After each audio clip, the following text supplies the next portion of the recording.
economic development. My name is Katie Malinowski, and I am the Executive Director of the Tug Hill Commission.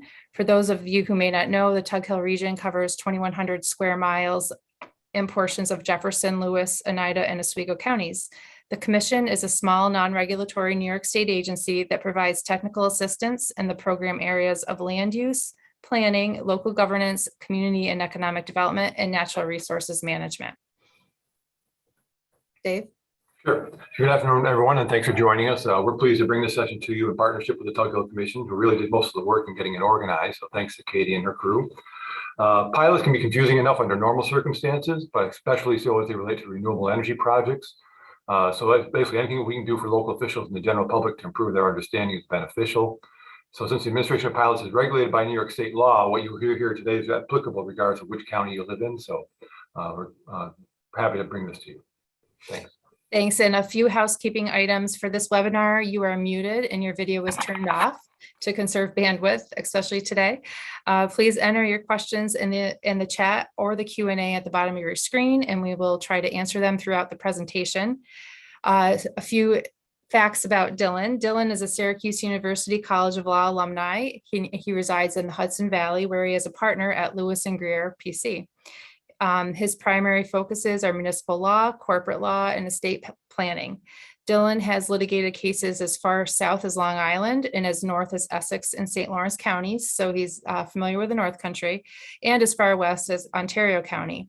Dylan represents towns across the state of New York with a particular focus on the municipal defense of utility and commercial tax certiorari, I'm not going to say that word right, matters. You can correct me later. He has litigated matters for towns and school districts involving a multitude of energy generating assets, including combined cycle power plants, steam operated power plants, hydroelectric dams, and solar installations. Dylan has been published on matters regarding, again, the word I can't say, in publications for both the New York State Bar Association and the Association of Towns, and has spoken and taught at the Association of Towns Annual Training School, the New York State Assessors Association's annual meeting, and for various bar associations across the state. So turn it over to you, Dylan. Thank you, Katie. Yeah, so today we're going to be discussing pilot agreements, valuation issues, and renewable energy projects. If you have any questions throughout, please send them through the chat.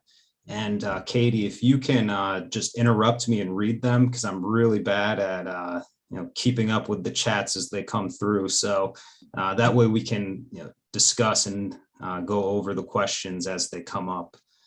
So I think that'll be the most expeditious way to handle questions. So feel free to ask and we'll get to them as soon as we can. Okay, since we're on a tight timeline here, we're going to start moving forward, and I'm willing to stay on for a few extra minutes to talk. So obviously, if anyone has any questions, we'll try to make sure they're all answered. So to begin, I think it's always good to start with what's taxable property, which is always going to be under real property tax law section 300.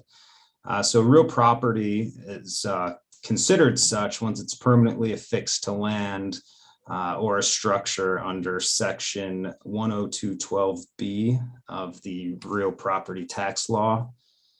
Here, solar arrays have been considered taxable. There was a battle going on for a number of years, but the Fourth Department held in 2020 that solar arrays are annexed to real property and they're pertinent there too. And the ease of physical removal is not determinative in evaluating permanency. They're in essence, a solar array or a wind farm, I think you could compare the same way, as permanent over the life of the agreement. So that's just a little background on what's considered taxable. So of course, things that aren't taxable because they have an exemption. All right, looks like we have a raised hand.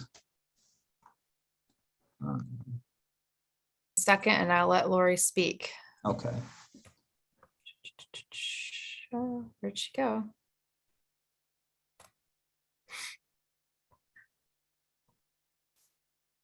Oh.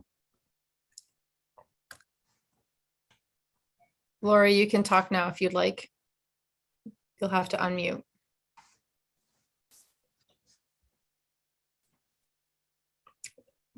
Lori, did you have a question? All right, we'll keep going forward. Okay. Oh. I think Lori, do you have a question? I think you're unmuted now. No? Okay. So the exemption for solar and wind and other renewable energy sources is in section 487 of the real property tax law. So this is specific to solar arrays, wind farms, and farm waste energy systems. So generally, this section provides an exemption from real property taxes if the installations meet the guidelines set under NYSERDA and other applicable laws. Here, each municipality, school district, and county even can choose to provide the exemption, or they can opt out. So here the exemption will apply unless the opt-out occurs, and the opt-out must be done properly, which we'll get to in a second.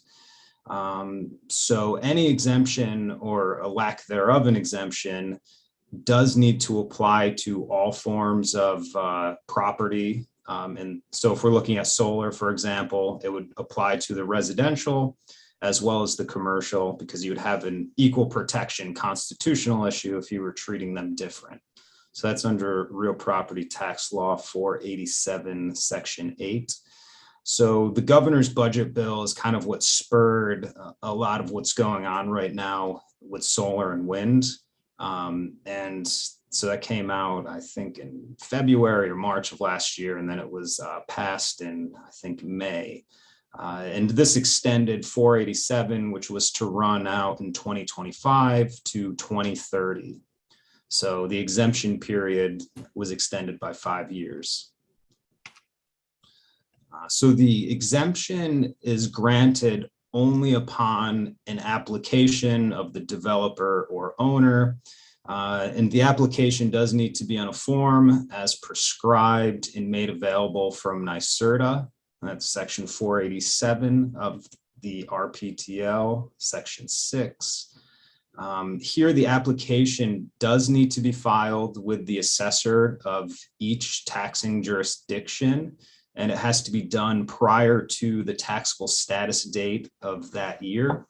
At least for towns, typically you're looking at March 1. Some are different. Cities and villages, I should say, can be on their own calendar. So I don't want to quote you wrong on that, but you would want to check and ensure you know when the taxable status date is in each municipality. Some villages have their own assessing unit, so they will have different timeframes than the town. So that's something that needs to be looked into. Copy of the application also has to be filed with NYSERDA. And then if the assessor is satisfied that the applicant is in fact entitled to an exemption, then the assessor will approve the exemption application, and then we'll put it being the application and the property as part of the application onto the exempt portion of the assessment roll. So the next discussion is about opting out of real property tax law 487's exemption, which is done under section 8A. So here, a municipality, school district, and county, I keep kind of hitting on county because there's been some case law recently, and I'm handling a few cases where there's questions of whether the county properly opted out. So it is important to note that the counties do need to properly opt out of 487. Dylan, can I interrupt you for a second? We have a question. Sure. So the question is the formal application a new requirement? In the past, this individual thinks that the developer only had to send a letter to the head elected official of the authority having jurisdiction. Typically, my understanding and my experience has been that it is a form that's been prescribed since 487's been around. And that's going to be the exemption form that goes to the assessor asking for the exemption, at which point the assessor reviews it and decides whether to provide the exemption or not. So that's, I think as far as the letter goes, that would be the letter that you send to the highest official advising them that you're going to be building a solar array, or that you've entered into an interconnection agreement, which would be a letter that you send to the highest official, whether it be supervisor, mayor, or county supervisor. Thank you. Okay, so we're discussing the opt-out process right now.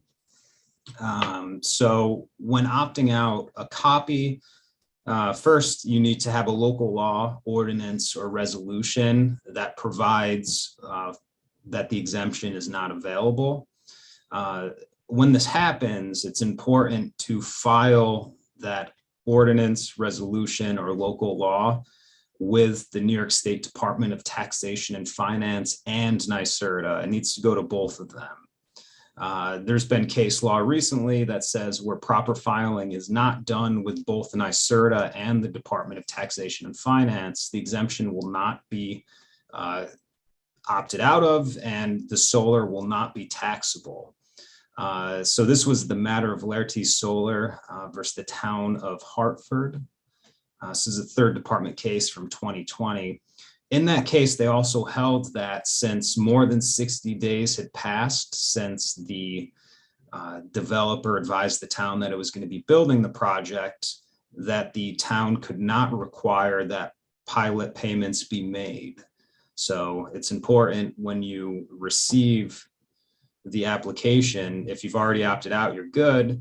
And if you want to enter into a pilot payment or pilot agreement, which we're going to be getting into, I'm getting ahead of myself here, that you abide by the very strict timeframes that are out there, which is 60 days to request a pilot from the filing of the inducement or plan to have the interconnection agreement.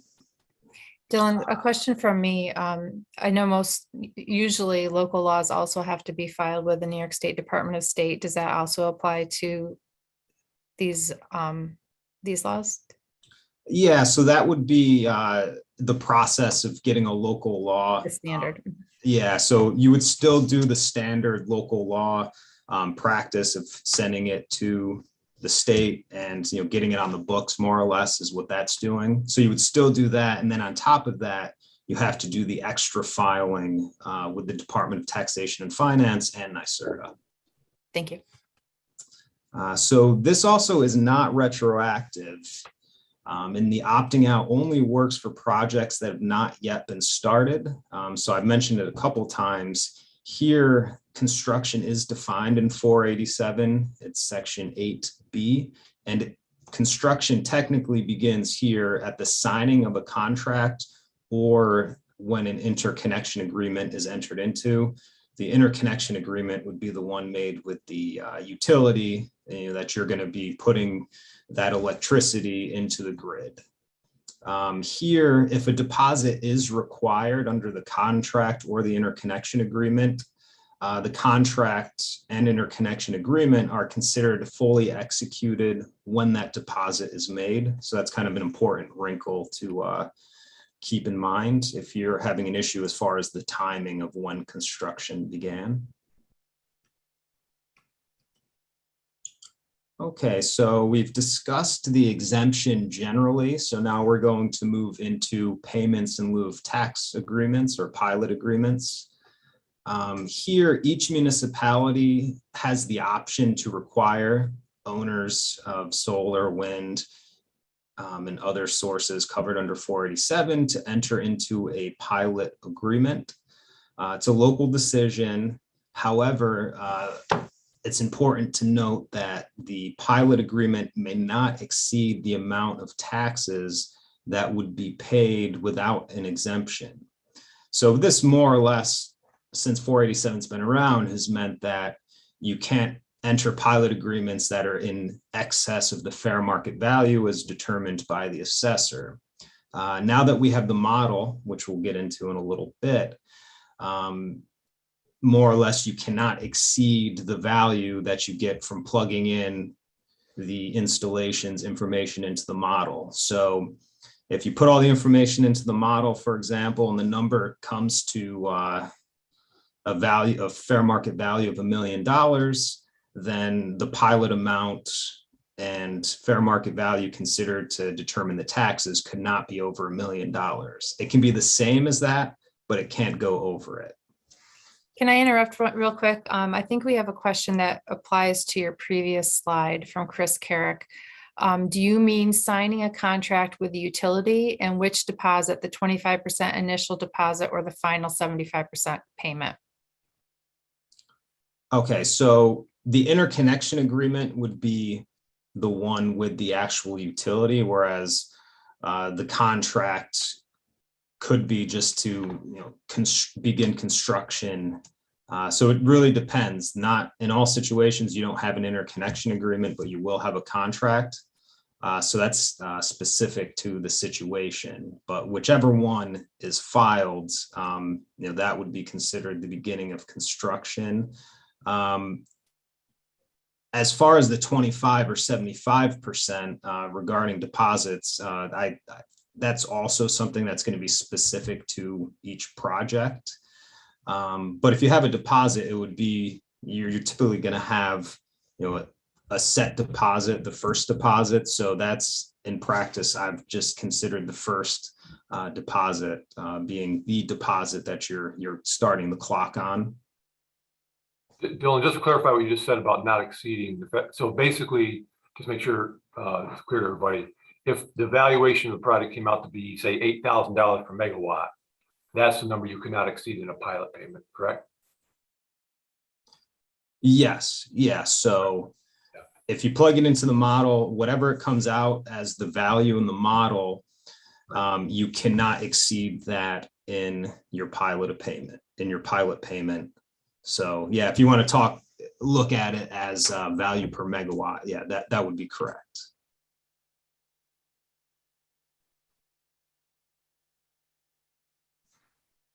Thank you. Okay, any other questions? Not at this point, no. Okay, so we're back to pilots. Here, we discussed this a little bit as far as notice to the jurisdiction, but the developer does need to provide written notice to the taxing jurisdiction of its intent to construct the system.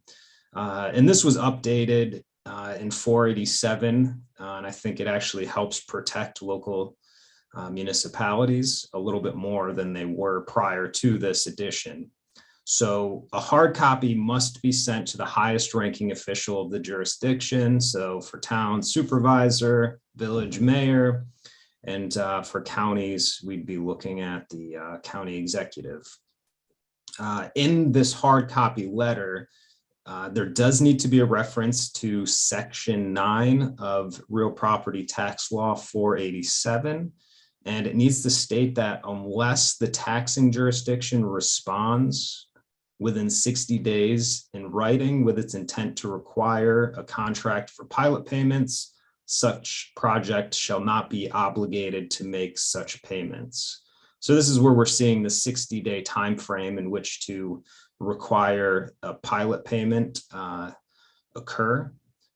But there does need to be this notice because, I mean, you do have a lot of small towns all over the state, and sometimes they don't receive the notice that's proper, or maybe they haven't dealt with a solar or wind farm and they're not quite sure how to do it. So this ensures that they're at least getting the notice from the developer of what they need to do, to ensure that they're protected. So I think this is an important addition that did come out of the budget bill in 2021.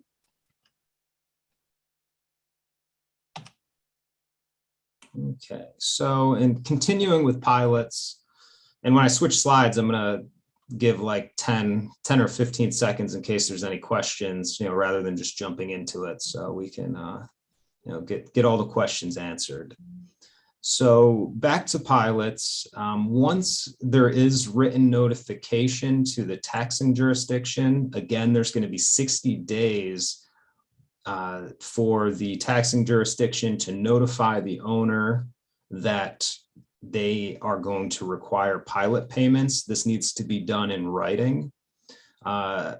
Also, another addition we saw in the governor's budget bill this year is that the taxing jurisdiction may adopt a law or resolution at any time within the 60-day period, which indicates the taxing jurisdiction's ongoing intent to require contracts for pilot payments for such systems being solar and wind.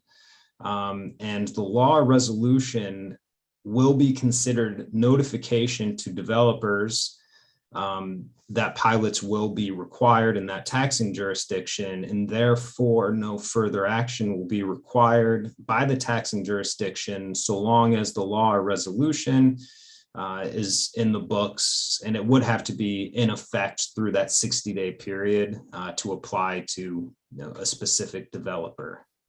So that's a new addition we've seen that just came out in the last 6 months. So that's important to keep in mind.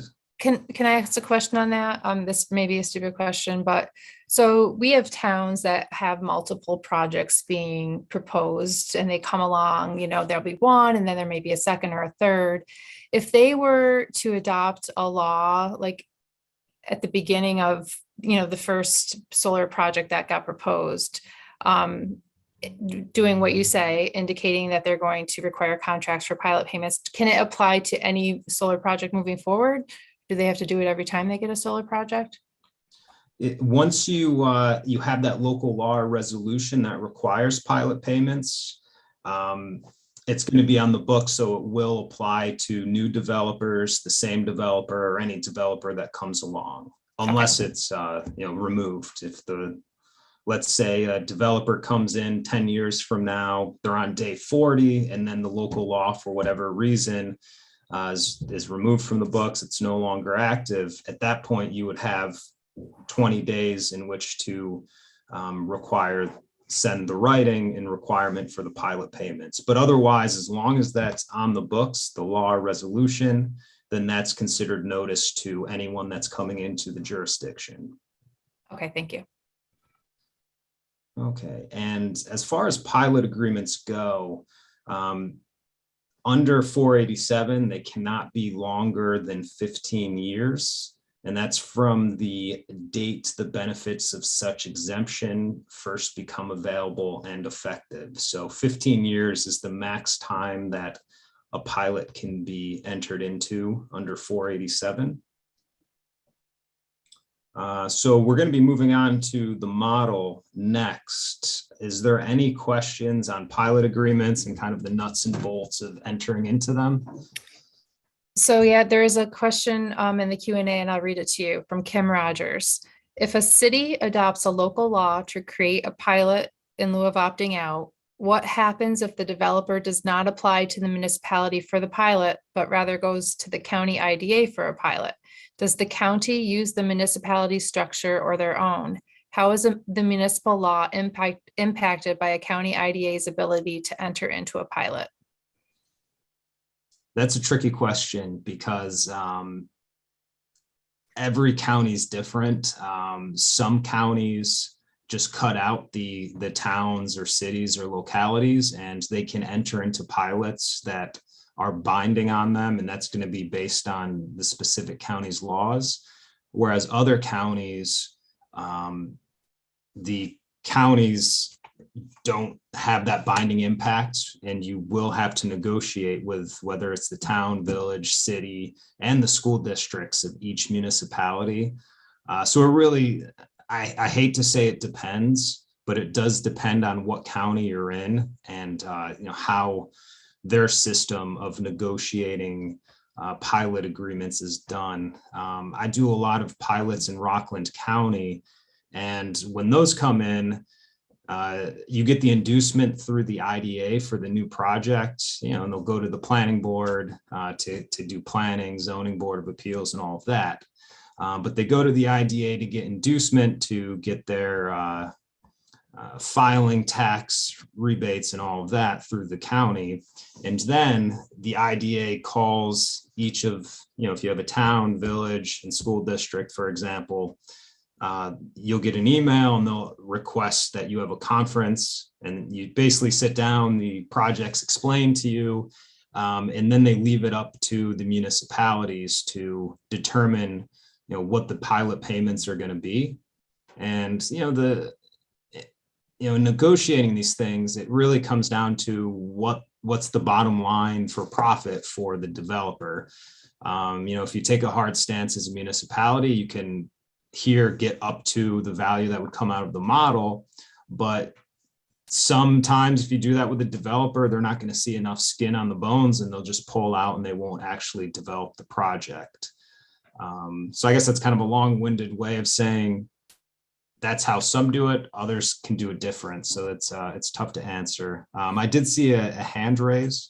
Yeah, let me get to that in a minute. I've got another question first in the chat from Paul Warnick. Would you think it's advisable for every taxing jurisdiction to review their opting out actions to ensure they have met all the filing requirements based upon the new court decisions? Yeah, anytime I have a solar issue come up, that's the first thing that I do. I go on to the state has a very nice website that gives you all the information. You can see the year that you opted out of 487. My understanding was NYSERDA was working on it. I don't know if it's up and running yet, but you should look for the resolution, and if there's any cover letters or any proof that you can find that it was done. And if you don't have that proof, then you need to call NYSERDA and find out if they have it. But I think absolutely, if your intention is to opt out and you're unsure if the resolution was entered into or if it was filed with both the Department of Taxation and Finance and NYSERDA, I definitely would suggest putting in the legwork to determine if everything was done properly, because it definitely can bite you, especially if you're outside the time frame to request that a pilot be entered into. At that point, you might be looking at a situation where you can't tax the installation at all. Okay, thank you. Another question from Valerie Rust. Unfortunately, our municipality had been inquiring about pilot programs and were under the impression that a pilot could be negotiated without a deadline. What happens when a municipality has not opted out and no pilot has been applied? At that point, if you're outside the 60 days from the notification of intention to build from the developer, so if you're outside that 60-day period, technically under 487, you're not going to be able to do pilots or require tax payments. At that point, you're looking at a tax exempt property under 487. It's and that's the thing. This stuff can be arcane, and not everyone's aware of it. And when that happens, you do have a situation like that where a town is losing that tax base because they might not have been aware of the nuts and bolts of this. So it's important to keep up to date in that regard. Justin Taylor, you did have your hand raised for a little bit. I've allowed you to talk. Do you want to ask your question? If a pilot value was agreed to artificially at the beginning, if it was low, let's say the project was really worth 20 million and everybody agreed that the value was 10 million for the purposes of soliciting the developer, at the end of the term, 15 years, I assume that the assessor is free to assess the property at the full market value at that time? That's correct. When it comes out of the pilot, the assessor typically will send out a letter saying that the pilot payments are no longer in effect, the property is no longer exempt under IDA ownership. And at that point, they would put it to full market value. Here, full market value is now whatever the value spit out by the state's model is. So typically, it would have been whatever the assessor found using whatever methodology they were using, but now it'll be fair market value based on the model put out by the Department of Taxation and Finance. Okay, thanks. Dave Zembeck, you've got your hand raised. Go ahead. So just another question, Dylan. So when you mentioned that the pilot agreements cannot be more than 15 years, is that under 487 or is that new? Because I know, our IDA limits it to 15 years, but I think other counties' IDAs have negotiated pilots outside 487 for 20 years. Yeah, so that's under 487, and my recollection is that it is new. So if you have a pre-existing one that's 20 years and you entered into it 5 years ago or prior to the 15-year cap, then it's obviously going to run at that time. But under 487 moving forward, 15 years is considered the max. Okay, thanks. And one question that a couple of folks have had is whether you will make this slide deck available, because there is a lot of detail on there afterwards as a PDF. Of course, yeah. If anyone, I'll give you my email at the end. So if you just want to shoot me an email, I'll send a PDF to whoever wants a copy. Yeah, alternatively, we could send it out to everyone. We usually send out links to the YouTube afterwards to all the registrants so they know where they can watch it again. We can talk about that. Okay, yeah, that works for me too. Yeah, whatever you prefer. I have a couple of comments from Ian Latimer. He says, "Hi team, thanks for a great webinar. If you'd like to share with municipalities and attendees that municipalities wishing to file a 487 opt-out or check their 487 filing status when NYSERDA can visit," and then he gives an website address that we will share with all the attendees in the follow-up email. And there's also a NYSERDA records management officer that they can email to verify their filing status. So I think Jen might have put that in the chat so everyone can see it too, but we'll also put that, like I said, in the follow-up email to all the participants today. And I think you're all set to keep going. Okay, great. Yeah, NYSERDA is helpful. I've had situations where I've had to call them to find out if a municipality opted out or not, so, or if they sent in the opt-out, I should say, not whether they opted out. So definitely check that link out, and if you give them a call, they are very helpful. Okay, so if that's all the questions we have on pilots, then we are going to jump into, one second here.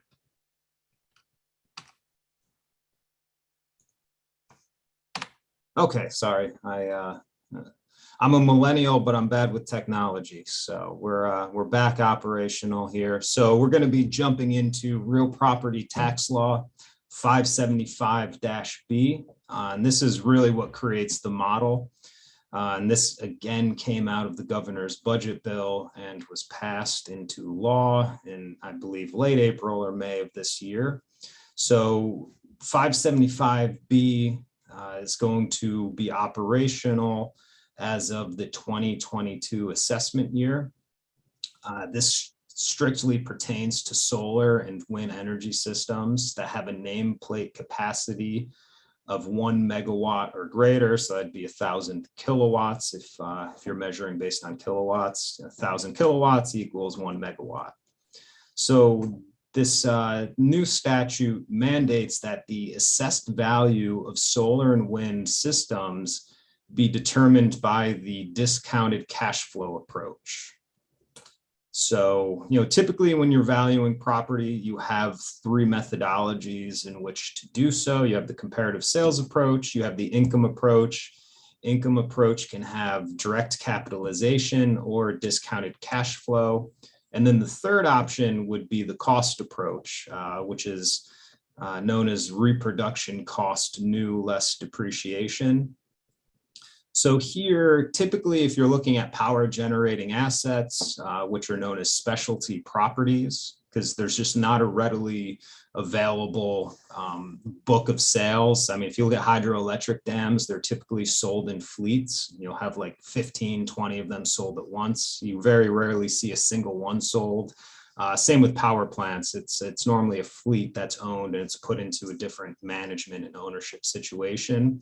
So for specialty properties like that, you don't have the comparative sales, and so you can't use a comparative sales approach, obviously. And traditionally, you haven't used the income approach, including discounted cash flow, because it's nearly impossible to look into the future and know what electricity prices or gas prices are going to be. And if you look at electricity prices, as they rise, gas prices rise, and vice versa. They kind of go together at the same time. So as one goes up, the other one goes up. As one goes down, the other goes down.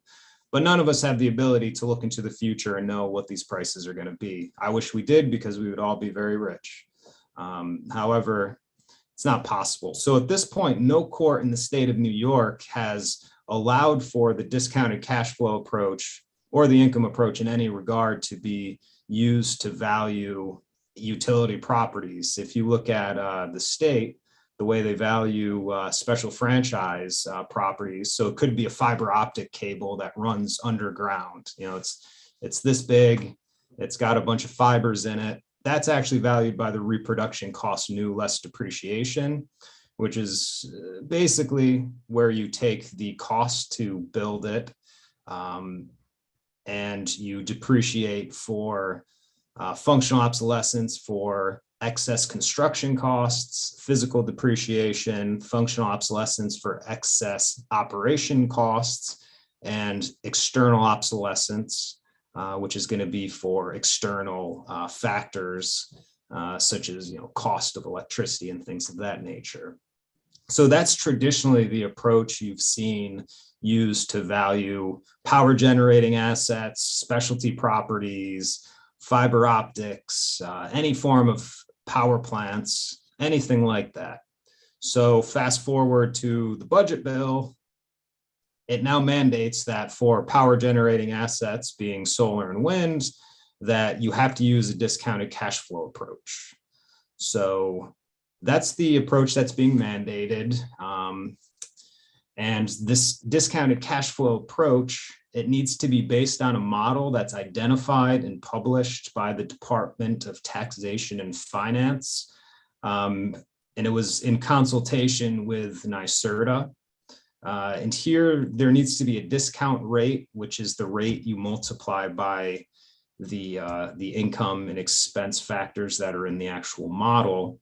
And these rates are to be published annually by the Department of Taxation and Finance. So prior to publication of these rates, they do need to be published in a preliminary format by the Department of Taxation and Finance. And there's going to be 60 days for public comment, on the actual discount rates that have been produced. Here, the New York State Assessors Association was consulted in forming the model and discount rate. I was on the committee that met with the Department of Taxation and Finance to kind of negotiate and discuss the model. Under 575B, there was to be that consultation with the Assessors Association. Before moving on to the next slide, I know we kind of covered a lot and I kind of went on a bit of a ramble about different valuation methodologies. Does anybody have any questions? Dylan, there is one question in the Q&A. What if the applicant has a PPA, I think that's power purchase agreement, locking in future price of their output? As the model goes right now, I don't believe that would be taken into account. They've got a page of cash flows for each of the New York State Independent System Operator sections. You have 11 of those in the state, also known as New York State ISO. As it goes right now, you have basically cash flows that have been predetermined. I don't know how they were determined. I suppose the state knows how they're determined. So that's what's actually controlling for each project what the cash flows considered in the DCF model, DCF being discounted cash flow model, are going to be.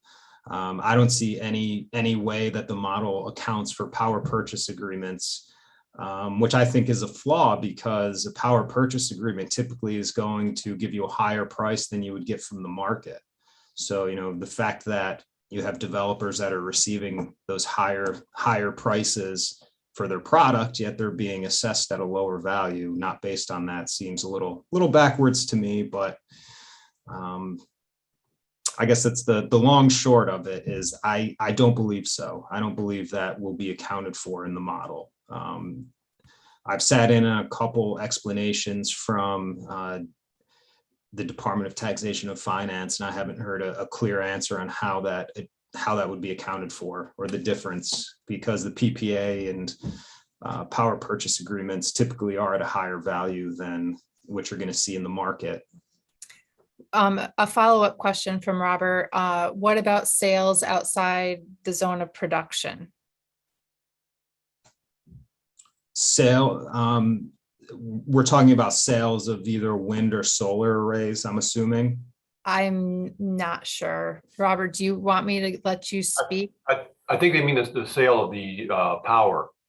The power. Okay. Yeah, again, it's going to be as it's set now. When you use the model, you put what ISO zone you're in. So that's if your town, city, village, school district is in, let's say, Long Island, and you're in zone K of the ISO, then that's what you're going to input, and whatever is spit out in the model as far as the income and expenses go, that's what it's going to be. That's how it operates, as designed right now. So Robert says, yes, he did mean power sales. And he says, we are zone E. What if it's sold at a zone at a 25% surplus? Yeah. Oh, wait a minute. What if sold zone A at 25% surplus? Sorry, I misread that. Yeah. So again, what you're looking at is where based on the model, of course, where the solar array or wind farm is placed. So if it's in your town and your town's in zone E, then it's going to be the zone E costs. I mean, that, as far as my understanding and what I've heard and viewed in the model, that's how it would operate. So it theoretically is missing out on potentially higher income that would come from that zone. You see that Sullivan County, for example, it ends up being in the same zone as, like, I think Utica, New York, and Binghamton in that section. And you've got towns that are right on the line that are almost in the Hudson Valley ISO. I don't remember which number they are, or which letter they are. But if these towns were just a mile over, falling in the Hudson Valley, their prices of electricity would be markedly higher. So that's kind of a question that's hanging out there, is the impact, because you are lumping pretty different localities together. And this is an example where, if you're in Sullivan County, that close to Orange County and Ulster County, you probably are getting higher prices. But it's from what I can tell, it's not accounted for. Okay, thank you. No more questions right now. Okay. All right, just getting back to my spot here. Okay, so on to the next slide. Here, the New York State Department of Taxation and Finance, in creating the model, they did take into account the economic and cost characteristics of solar and wind in different geographic regions. So this is the ISO regions we were discussing. And they also considered the regionalized market pressures when they determined the inputs for the model and then the discount rate. So here, there is reporting requirements under section 575A, which is your electric generating facility annual report section of the real property tax law. And under this, that form needs to be designed to elicit information that the Department of Taxation and Finance may require for the development and maintenance of its appraisal model and discount rates. So the developers under 575A are going to have to provide certain information to the Department of Taxation and Finance so they can continue to update the model and discount rates. What you might notice, and what really sticks out to me, is that this section does not account for developers having to provide any information at the local level. So you've got the situation where you have developers that have all the information. Certain information has to be sent to the state so they can design the model, but there's no mechanism to enforce the actual reporting of any information at the local level. And I think that's another huge flaw in just this whole system that's being set up. I've spoken to a lot of assessors that, they don't even know if there's a ground lease. They don't know what the price of the ground lease is. And there's a whole slew of information that they've never received from these developers that may have been in their town for 5 years, 10 years, whatever it might be. So the dearth of information is a huge problem. And there's really nothing in the new laws that address how towns, cities, villages, and school districts can protect themselves and make sure that they receive sufficient information. And, we've seen it with Section 581A of the real property tax law, which is for subsidized housing, where, you won't hear from the owners when they're having good years. They're supposed to report yearly income and expense and information like that, so the assessor can plug it into the assessor's formula/model and spit out a valuation for that year. However, the developers, when they're having good years, they don't want their assessment to go up, so you don't hear from them. And then maybe 6 years later, they have a down year, they're barking at your door, they're giving you all the information, and they're suing you. So I'm a little concerned that we're going to see a similar situation here where there's just no mechanism to enforce information, and it's going to cause problems. We'll see. I mean, this is going to be starting in 2022, but I think that's a concern that hasn't been addressed, is how you can enforce information being provided to the actual assessors that are doing the valuations. So a question, can you shed any light on why the revenue from renewable energy credits was included in the preliminary model and removed in the final model? I guess my personal thought on it would be some people have better lobbyists than others. It doesn't make any practical sense to me where these developers are getting credits, they're getting rec credits, they're getting other grants and subsidies up front, and then it's not being accounted for in their income. That doesn't make any sense when using a discounted cash flow approach, but that's what's being done. So I really can't provide any explanation for that, because it doesn't make sense to me as someone that deals with this stuff on a daily basis. Other than that, this is more or less another way to provide an exemption on solar and wind. I mean, solar and wind are they're good for the environment. That's for sure. So you're seeing a push with the by 2040, we're supposed to be 100% renewables in New York State. So this is kind of a step in that direction, where you're seeing, developers being given kind of a push and a little extra incentive to build these installations. Thank you. No other questions right now. Okay, great. Okay, so in looking at the model, we see tier 1, which is considered open market.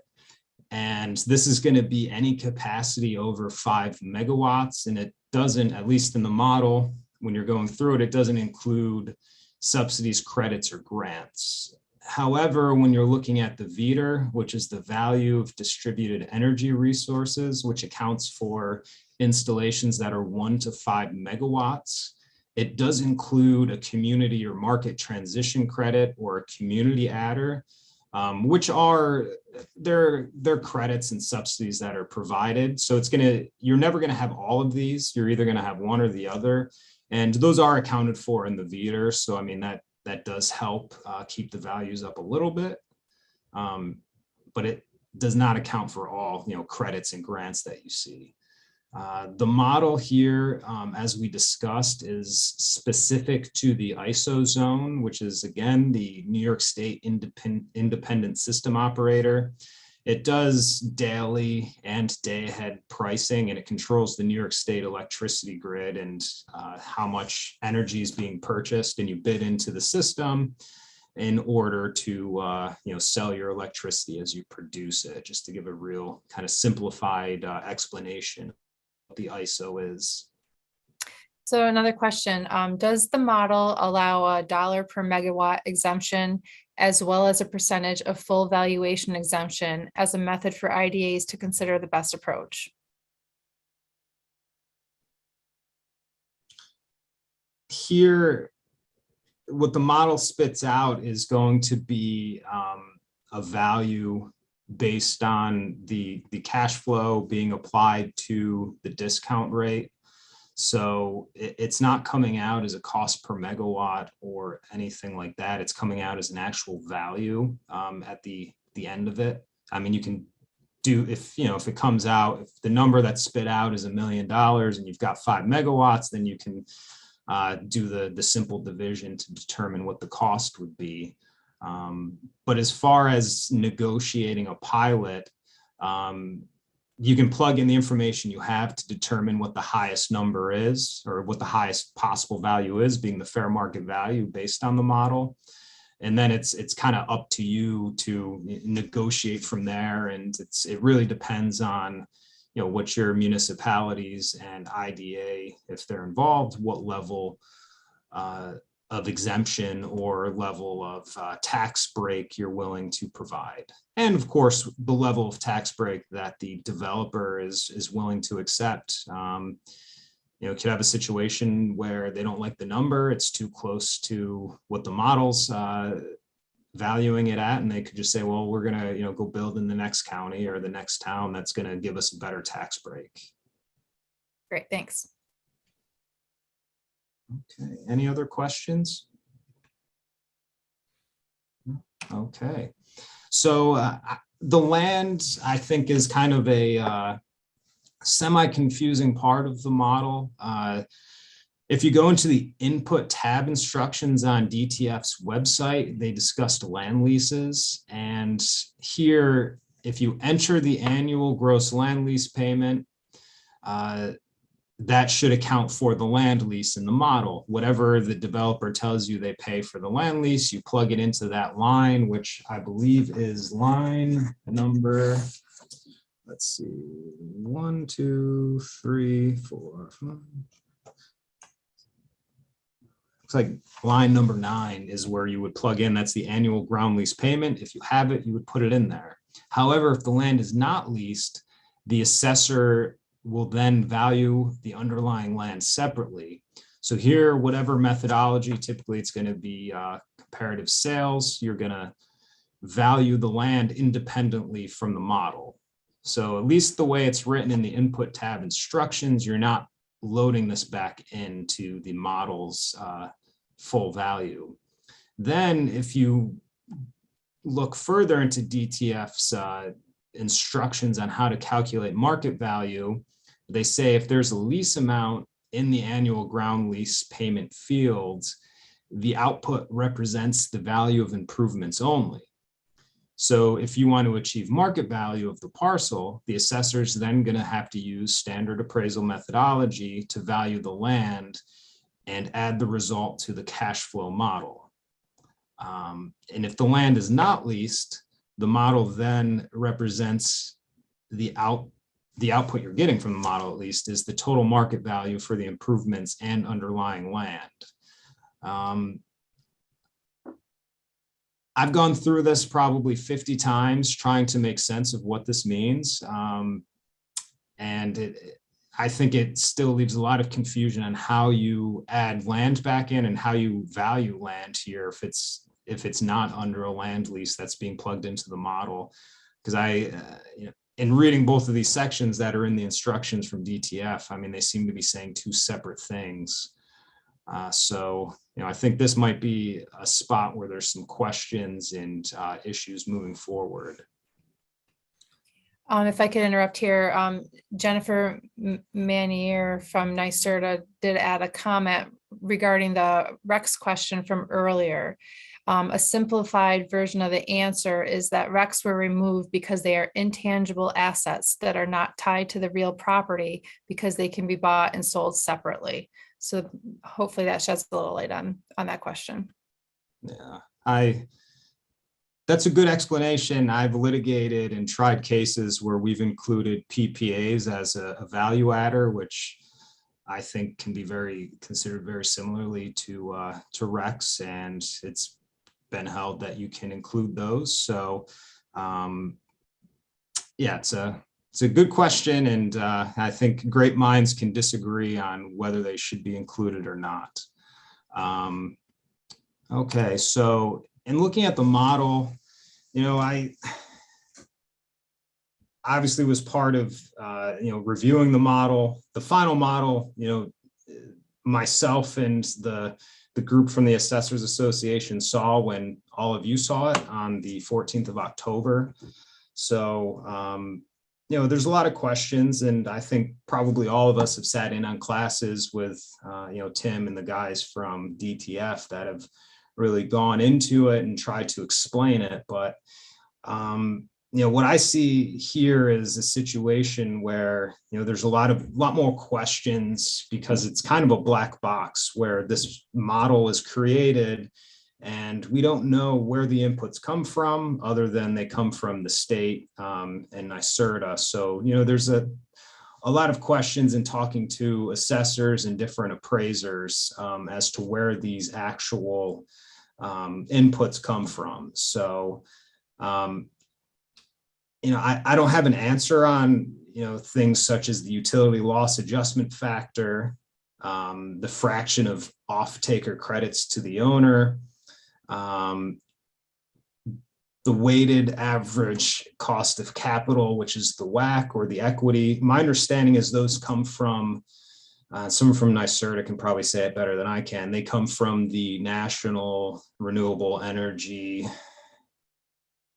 I'm blanking on the last word, but it comes from a federal national kind of think tank that comes up with the discount rates that are being applied. That's my understanding, at least. But we also have you look at the inverter expenses. You can't determine where those come from. So if you're looking at the model, there's a lot of inputs and information that's already in it. So really, in applying it, you're putting in your ISO zone, the plant type, whether it's fixed access. Fixed being it's the solar panels that are, just locked in, and then there's actually solar panels that move. So, as the sun is going from east to west, they actually follow that pattern. So you can put that in because you are going to have more efficiency with those types of panels rather than fixed.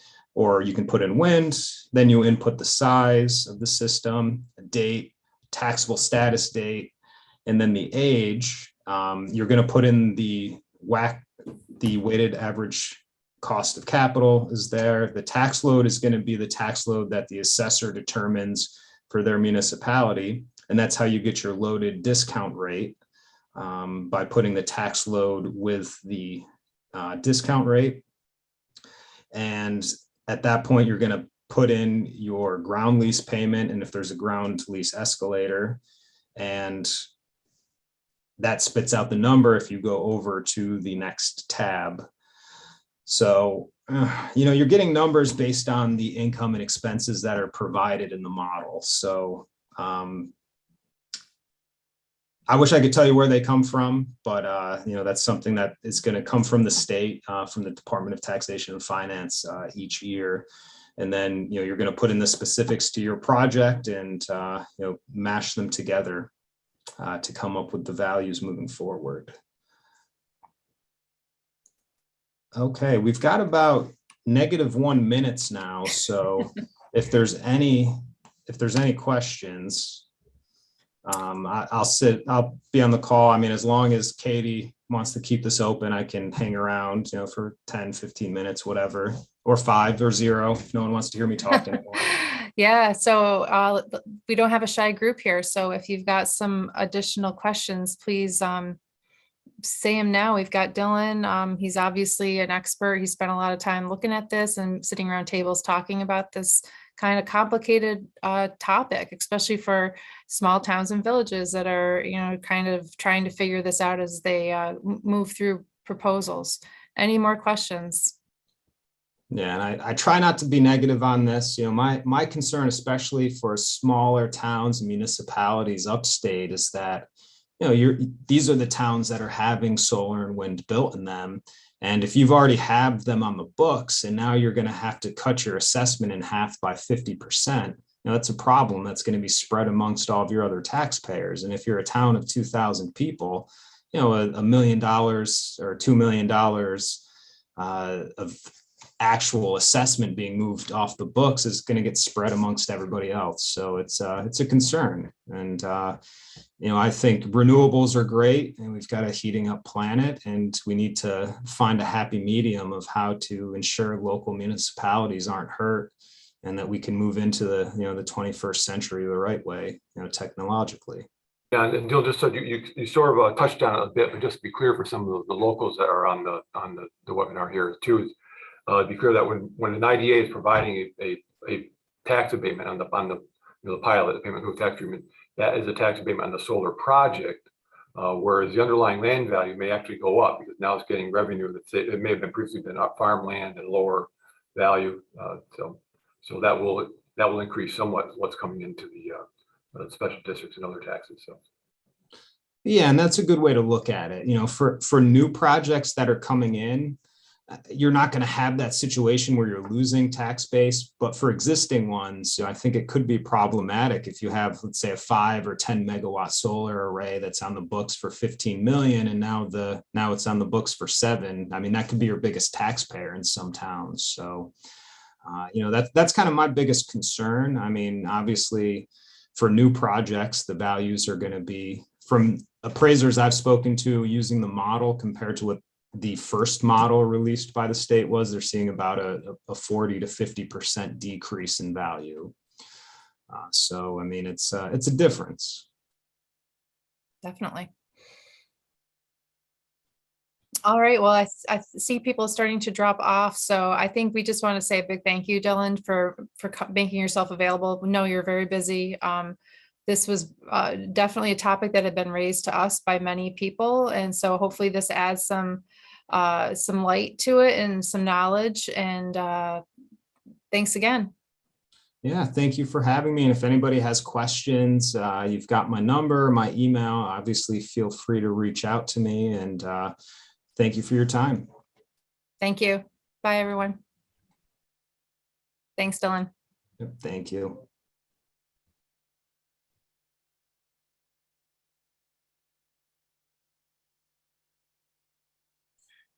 Do I have to end this? I don't have an end button. I only have a